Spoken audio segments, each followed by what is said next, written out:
saw the movies he wanted to see, you listened to the music he listened to, you go to places that he would go. So you really kind of lost yourself. As the king of rock and roll, Elvis Presley reigned over the American music scene of the 1950s and 60s with his gyrating hips and smooth voice. But although his legendary music made jaws drop, no one realized that his handsome face hid a twisted mind. Sadly, even though Elvis was a roaring talent, he also harbored some monstrous secrets. In the years since Elvis Presley passed away, his ex-wife Priscilla Presley has been asked about the man repeatedly, which makes sense since she was married to a legend. Priscilla first met Elvis when her stepfather got stationed in Germany in 1959. Elvis was already there during his army career. After a friend saw Priscilla at a local hangout, he invited her to meet Elvis. The pair then connected at Elvis's home that he shared with his father, Vernon. After they met for the first time, Priscilla and Elvis communicated on the phone and in letters. Elvis, who was 24 years old then, eventually left Germany to continue his music career. Priscilla also returned to her life as a 14-year-old high school student. Eventually, Elvis asked Priscilla's family to allow her to live with him in Memphis. He ensured them that Priscilla would finish high school while she stayed at his home. Although they lived in the same house for multiple years, Priscilla claimed in her book, Elvis and Me, that she never got intimate with him until after their wedding in 1967. Now, while speaking about her history with Elvis, Priscilla has repeatedly made it clear that she is loyal to his legacy and isn't interested in helping anyone who wants to make her ex-husband look bad. However, when Priscilla is interviewed by the right person, she has been frank about her marriage to Elvis. Even though Priscilla Presley continues to be loyal to Elvis Presley's legacy decades after his passing, it turns out that he wasn't faithful to her during his life. In fact, when Priscilla spoke to the Sunday News in 2018, she admitted that Elvis habitually cheated on her, and that is what put an end to their marriage. He wasn't faithful. I tried to turn my back to that, but I just didn't want to share it with him. As much as he wanted to be married and have a family, I don't know if he was ever cut to be married, because I don't think he could ever be faithful to one woman. According to Priscilla, Elvis wanted to control every aspect of the way she looked down to her fashion choices, and even what she did with her face. The reason why Elvis wanted to control Priscilla's face is that he worried that when she furrowed her brow, it would make her wrinkle early. As a result, Priscilla says that when he saw her furrowed her brow, Elvis would slap her on her forehead and say, "Don't do that, it gives you wrinkles on your forehead." On top of slapping Priscilla Presley's forehead, it turns out that Elvis was prone to pulling out a weapon when he got mad, as she revealed while talking to The Guardian in 2015. It's funny now, but scary at first. Very scary. There was no warning. Maybe he was in a bad mood that day, or maybe he would just see someone he didn't particularly care for, so he'd just pick up the gun and... In 1986, Priscilla Presley released a memoir titled Elvis and Me, the true story of the love between Priscilla Presley and the king of rock and roll. In that book, Priscilla revealed that when he suspected that she had cheated on him, Elvis forced himself on her while saying, "This is how a real man makes love to a woman." Years later, Priscilla was asked about that incident in 2015 and responded by in part saying, "Elvis and I had a truly loving relationship while still standing by what was written in the aforementioned book." In any case, Priscilla wasn't the only underage female he pursued.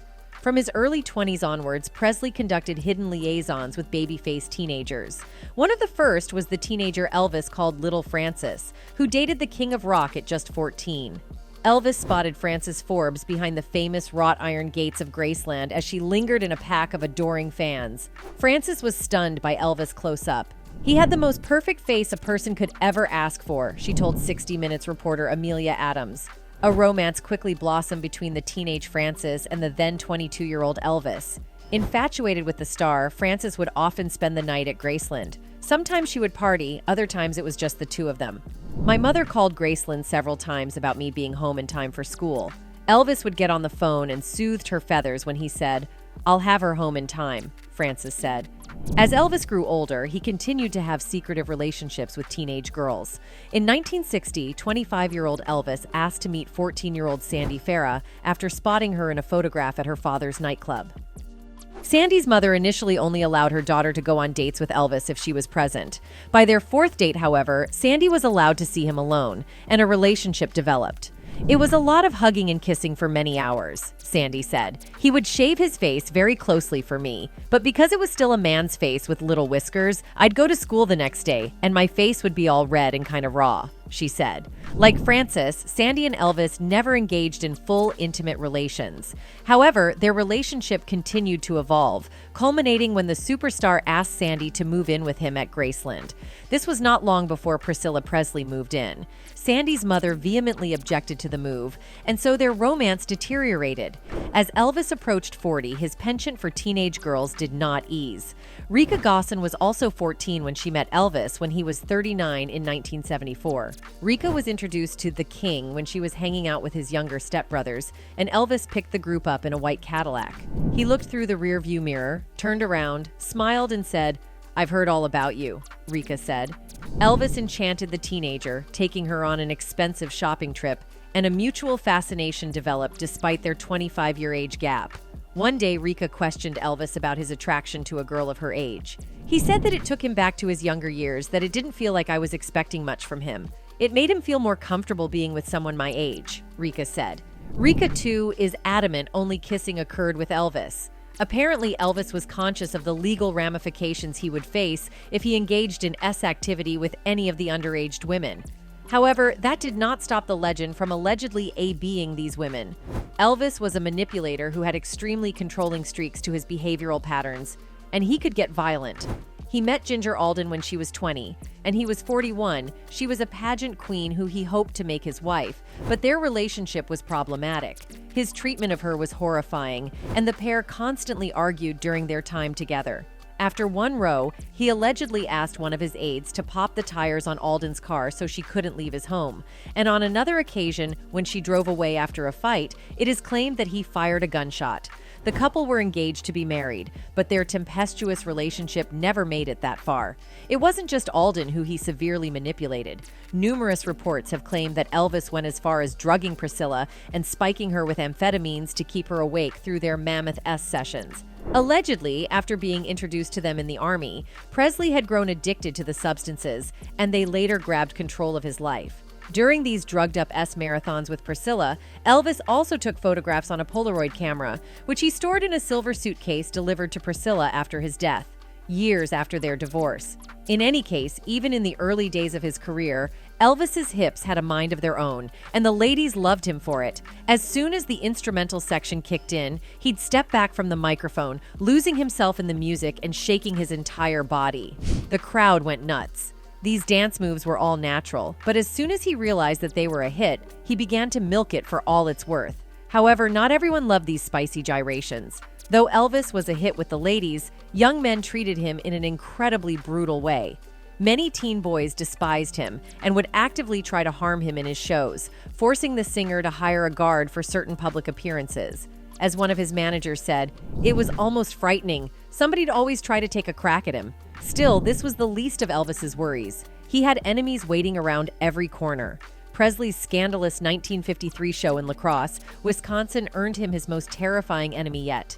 After his performance, the local Catholic diocese sent an emergency message to FBI Director J. Edgar Hoover, warning that Presley is a definite danger to the security of the United States because he could arouse the passions of teenaged youth. Gay entrapment was one of the FBI's favorite tricks at the time to provide sufficient blackmail material to keep celebrities and politicians in their pocket. An actual extortion attempt was made by Lawrence Johannes Griesel Landau, a fake doctor from South Africa who was treating Presley while he was serving in the army in Germany. Griesel Landau made advances on Elvis, and when they were rejected, he was fired. He threatened to ruin Elvis's career and expose compromising photos of him. If there were no smoke without fire, surely Elvis would have wanted to drag this fake blackmailer into court. Speculation wasn't just rife among the authorities, but with people who were frequently in the star's unguarded company. Gerald Peters, Presley's chauffeur and close friend, described him as a man's man who, although he loved Priscilla dearly, preferred the company of men. He notoriously had an inner circle of male hangers-on, bodyguards and staff, known as the Memphis Mafia. Although there were some stories of homoerotic horseplay, it was little more than you'd see in your average GAA dressing room or stag party hotel suite. There was a notable exception, however, that went beyond male bonding. Actor Nick Adams was undoubtedly Presley's best friend. Adams had previously lived with and had an affair with bisexual actor and teen icon James Dean. Elvis and Nick met after Dean's death, just as Presley's star was starting to rise. The two became inseparable, and the calming effect Adams had on Presley led his notoriously temperamental manager, Colonel Tom Parker, to encourage the friendship. Substances and copious amounts of alcohol were a large component in the pair's socializing, as they both struggled with the vagaries of fame, although Elvis's superstardom greatly eclipsed Adams' comparatively humble acting career. According to Elvis biographer Kathleen Tracy, the king would often ask Adams to stay over on nights. Additionally, Elvis Presley was described as being churned up inside during a difficult period of his life by Marlon Brando. Iconic Hollywood actor Marlon Brando had a close connection with Elvis Presley throughout the years, but they both had very personal and very secret conversations with a woman named Carmen Montez throughout their lives, according to a book by author Gary Lindbergh. Brando on Elvis, in his own words, publishes Brando's secret letters sent to Montez for the first time throughout the 1960s and 1970s. Montez was apparently a pen pal and agony aunt to both Elvis, Brando, and some other Hollywood stars over the years. And one of Brando's letters to Montez detailed his worry for Elvis in February 1969. Brando wrote to Montez that it looked like Elvis really didn't feel like talking to anyone. This letter came after claims that Elvis had been savagely attacked by unknown assailants, suspected gang members who attempted to kidnap him. He said, "I know he's there, shut up in the house, and I know he got the note I left him, but he hasn't responded. I didn't think Priscilla would get to him this time. I mean, get under his skin, especially if she made him so mad in Memphis." Brando went on to criticize Elvis's wife at the time, Priscilla Presley, for not supporting her husband during his hardship. In the letter, Brando alluded to Priscilla and Elvis arguing in recent months. He noted how she could have been the one to help him get over his trauma from the past. Brando added, "He's just begun to find himself as a man, and a patient, understanding wife could have done wonders." The actor suggested Elvis could have instead found solace in another woman. While he had cheated on his wife in the past, most notably with actress Anne Margaret, Brando mused that the star didn't have it in him anymore. "Now Elvis," he wrote, "partly out of morality and partly out of fear, won't turn to another woman, and he seems to fear other men." Finally, he added that he believed Elvis was doubting his own sexuality. Brando wrote, "He's being churned up inside until he fears himself. I sometimes think he fears that he's a latent homosexual." While some people have questioned the validity of these handwritten letters, publisher Calumet Editions claim they have proof the articles are genuine. The Godfather actor knew all about experimenting intimately with other men. Author William J. Mann wrote of Brando's life in the biography The Contender. Within this time, he revealed Brando had many relationships with men as well as women throughout his life. "When I awake in the morning," Mann wrote of Brando, "the first thing he thought about was, who am I going to F today?" Even if there was a woman sleeping beside him. Anyway, beyond his reputation as a charmer who captivated both the ladies and the gents, Presley had cultivated a connection with Substance AB. His battle with Substance AB was recalled in harrowing detail by his ex-partner Linda Thompson in her 2016 autobiography, A Little Thing Called Life, on loving Elvis Presley, Bruce Jenner, and songs in between. Linda was just 22 years old when she met Elvis, who was 15 years her senior and a longtime object of her affection. They dated for 4.5 years from 1972 to 1976, back when she was a beauty pageant winner and recently crowned Miss Tennessee. Linda and Elvis split in November 1976, less than a year before his death the following August. During their time together, Linda saved Elvis's life more than once, while trying to save him from the substance addiction that had taken hold of him. She explained that little was known about prescription medication at the time and said that Elvis truly believed he could not be harmed by taking the substances. While they had split, Linda was hopeful that she'd one day reunite with Elvis, but her hopes were dashed by his sudden and tragic death, which sent shockwaves around the world. Their chance meeting one night, when she was invited to a private screening he was hosting at a movie theater, was love at first sight. After that, they became inseparable. During their first trip away together, when Elvis whisked her off to Las Vegas, Linda noticed several guns lying on his side of the bed, as well as an assortment of at least a dozen prescription medicine bottles. She asked Elvis if he had been sick, And when he said he wasn't, she asked why he had so many prescription drugs. Linda recalled, "He looked around, so used to seeing the bottles, he apparently didn't even notice them anymore, and he had to stare at them for a moment before he formulated an answer. He told her he had a little respiratory thing, but that he was fine now. She said she believed him because at that point she had no reason to, but she soon learned the truth about Elvis's addiction. I didn't even know that people AB'd prescription substances," she penned, "and so of course I didn't doubt his explanation. Elvis was practically nocturnal and would take sleeping pills every single day to help him rest during the daylight hours." Linda said he would also take tanning pills, which increased the melanin in his skin and helped him get a more sun-kissed look. One of the most startling details in Linda's book is what she says about Elvis's deal with a dentist.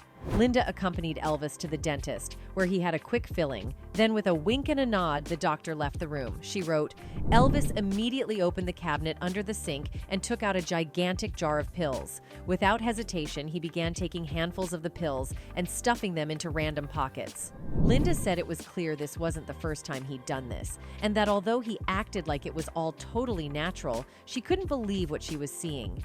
He explained to her that the dentist knew what he was doing and that it was just sleeping pills, which were tough to get prescriptions for. Linda said, "Having lived with him for more than a month, I knew he had to take sleeping pills to go to sleep and something else to wake him up, as well as oftentimes something to pep him up to go on stage." She said Elvis claimed that he'd been given pills during his time in the Army to help keep him awake and on post overnight, and that he'd never been without pills since. She said he believed that prescription drugs were perfectly healthy and didn't see any reason to stop taking them or monitor his intake more carefully. Linda said Elvis didn't think of himself as an addict and that there was a stigma attached to substance addiction that the star would have been very embarrassed by. "Substance addiction is not pretty for anyone," she penned, "but when it came to Elvis, the pressure was on me to try to maintain a semblance of normalcy." Linda said that through remaining vigilant to prevent him from accidentally overdosing, she neglected taking care of herself and her own needs. She described one moment where she found Elvis drowning in a bowl of soup. They had been sitting up in bed eating when she went to the bathroom to wash her face. She hurried through her bedtime routine but came back to find Elvis face down in the bowl of chicken noodle soup. She said whatever he had taken besides his normal sleeping pill had hit him hard and fast. Linda shouted to wake Elvis up, but he was completely passed out and looked as if he was dead. She ran over to him and pulled him out of the bowl and began clearing the food from his throat. When he remained unconscious, Linda gave Elvis a shot of Ritalin that had been left by doctors for such an occasion and called medics for help. Doctors told her he would be fine, but she kept a restless vigil by his side, and when he finally woke up, he told Linda he had a dream he was dying. In any case, while Elvis's substance use, a trait he shared with many famous performers of the era, including Johnny Cash and fellow Dr. Nicopolis patient Jerry Lee Lewis, is common knowledge today, at the time of his death, Elvis, his family, and his team had largely managed to keep the more sordid details of his life private. Immediately following the singer's passing, his family requested a private autopsy to determine the cause of death. Tennessee's chief medical examiner, Jerry Francisco, released the star's official death certificate a few days later, listing the cause as a coronary issue unrelated to substances. Elvis Presley died of heart disease, and prescription drugs found in his blood were not a contributing factor, Francisco told American Medical News at the time. Had these substances not been there, he still would have died. Several of the other pathologists involved in the autopsy would go on to criticize Francisco's tactics, claiming he was apparently favoring the family's privacy with his swift announcement and conclusion. Multiple doctors involved reportedly argued that the musician's cause of death should have been attributed to a toxic combination of pharmaceuticals. With the autopsy request coming directly from the family rather than at the state's behest, the full findings were sealed after the procedure. Multiple attempts were made over the years to get the documents unsealed, and a 1993 reopening of the investigation into Elvis's death was able to get the physician's notes, but not the autopsy itself, released. It wasn't until almost 2 years after Elvis's death that the possibility of substance connection began to be seriously reported. In any case, despite commanding a career that was nothing short of colossal, Presley appears to have veered off course in his personal life. His existence unfolded as a genuine tragedy, and he departed this world in a manner equally as heartbreaking. Anyway, that's it for this video, folks. Bye.